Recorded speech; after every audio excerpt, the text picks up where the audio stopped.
Mummy का भी नहीं सुन रहा। अब क्या होगा? अब तो वही होगा जो मंजूर ट्रेन होगा। Oh no! मम्मी और पापा, हम सबका साथ बस यहीं तक था।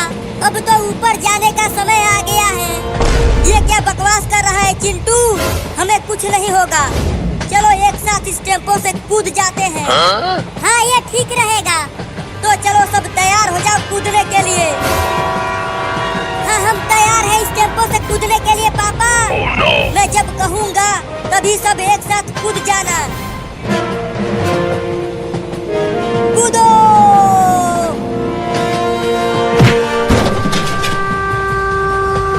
Oh no!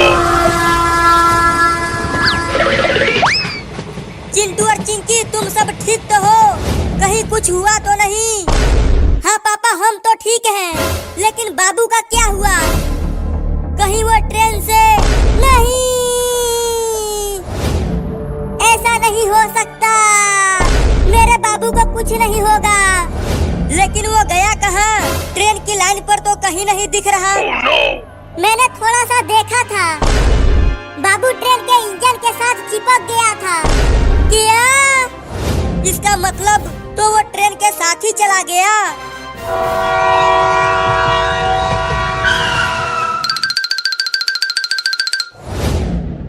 अरे ये इतना छोटा लड़का ट्रेन के इंजन के सामने कैसे चिपक गया?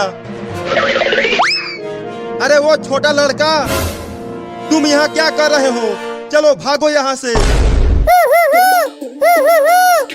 तू ये क्या बोल रहा है?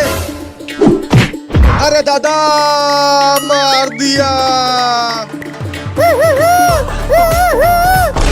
मैं तुम्हें पुलिस से पिटवाऊंगा। तूने ट्रेन के ड्राइवर को मारा है। तूने फिर से मुझे मारा। अब देख मैं तुझे बताता हूँ। या!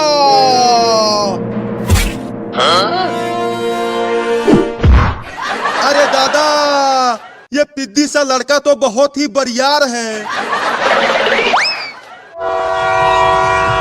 चोर चोर चोर! वो पागल लड़का ट्रेन चुरा कर भाग रहा है। उसे पकड़ो पकड़ो।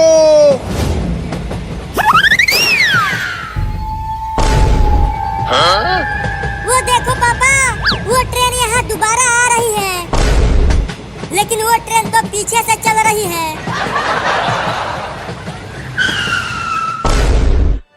ये नहीं हो सकता। क्या नहीं हो सकता?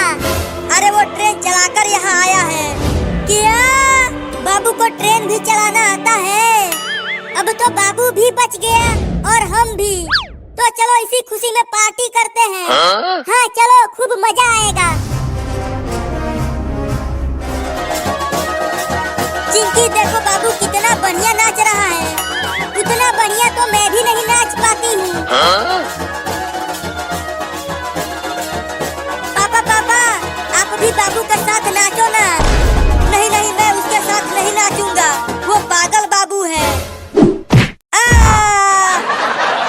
एक बार और मार दिया।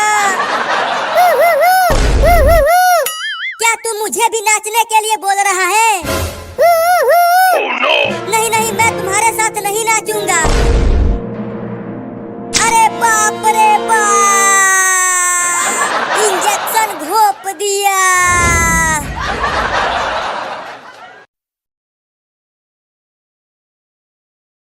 The night the shoes were discovered torn again, the king did not shout. He sat on the edge of his bed, holding silk ribbons that had been shredded as if the floor itself had teeth, and he whispered, "Someone is stealing my daughters from me while they sleep." If you listen closely, you can hear the soft scrape of those ruined saws even now, echoing down a corridor that no map remembers. Stay, because what the princesses hid was not rebellion or magic alone. It was a promise they were afraid to break, and a price they were slowly paying with their hearts. The youngest princess, Leora, lay awake long after the candles dimmed. She counted the breaths of her sisters, 1 through 11, and felt the weight of the 12th breath, her own, tremble in her chest. Each night, when the clock sighed into midnight, the stones beneath their beds loosened like forgiving hands, revealing a stairway that spiraled into a world of silver trees and moonlit music. They danced there until dawn because the music remembered them when the palace did not.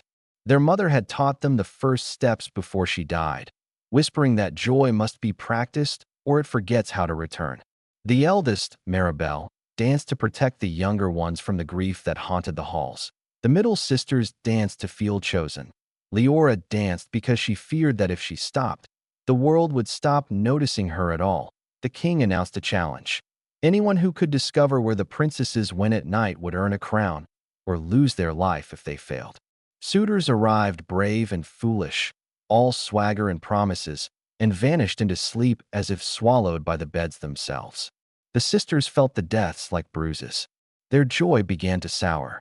Shoes ripped more quickly. Ankles swelled. Smiles cracked. Then came Rowan, a soldier with no armor shine left on him, only patience and eyes that listened. He did not boast. He asked for bread and a place near the door. Leora noticed how he watched the light move across the floor instead of the girls' faces. When midnight came, Rowan did not drink the wine offered.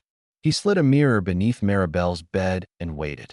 When the stone shifted, he followed at a distance, stepping where the shadows fell, carrying not a sword but a question heavy as a vow. Below, the forest hummed. Leaves chimed like glass. The sisters danced across bridges that bent like reeds, their laughter lifting into the branches. Rowan's boots filled with light as he walked, and each step felt like a confession. He learned the truth without touching it. The dance was a keeping of memory, a refuge built of rhythm. He took a silver leaf and a note of music caught in his breath, and when dawn climbed the stairs behind them, he let the stones close again. In the morning, the king demanded proof. Rowan laid the leaf and hummed the note. The room fell still. Maribel's shoulders dropped. Leora's heart hurt with relief and fear braided together. Rowan spoke gently, not accusing, not pleading. He told the king that his daughters were not being stolen, they were surviving. He said that joy was not treason, and grief could not be locked away without learning how to break locks. The king wept in front of them for the first time. He lifted his daughters' ruined shoes and kissed their torn soles like scars earned in battle. The bargain was changed. The princesses could dance, but the forest would be brought closer to the world above. Music would fill the halls in daylight. Rowan refused the crown. He asked only that the challenge end and the dead be honored. The king agreed, and for a time, the palace breathed. But secrets do not vanish when named. They wait to see if the naming was true. Years passed, and the forest's bridges thinned. The music faltered, not from neglect, but from choice. The sisters grew into women with lives that tugged them apart. Maribel learned the weight of rule and the loneliness it carries. The middle sisters married, traveled, argued, returned. Leora stayed, feeling smaller as her sister's steps grew sure. The dance nights became fewer, and when they happened, Leora felt the music pulling away from her, as if it were asking, "Who will you be when I am gone?" One winter, the forest called only Leora. The stairway opened for her alone, and the trees bowed like elders. The music was thin but clear. She danced until her feet bled and understood at last. The forest had been kept alive by their shared promise. Without renewal, it would fade, and with it, the courage they had learned there. Leora returned before dawn and told the truth she had avoided.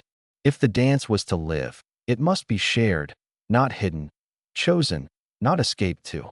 The king was old now, his hands unsteady. He listened as he once had not. The sisters gathered, argued, cried, forgave. They opened the palace on the longest night and invited the city inside. Bakers and guards, children and widows, all learned the steps that began with listening to your own breath and ended with lifting another's. The stairway opened, not beneath beds, but beneath the stars. The forest brightened, fed by many feet and many reasons to keep moving.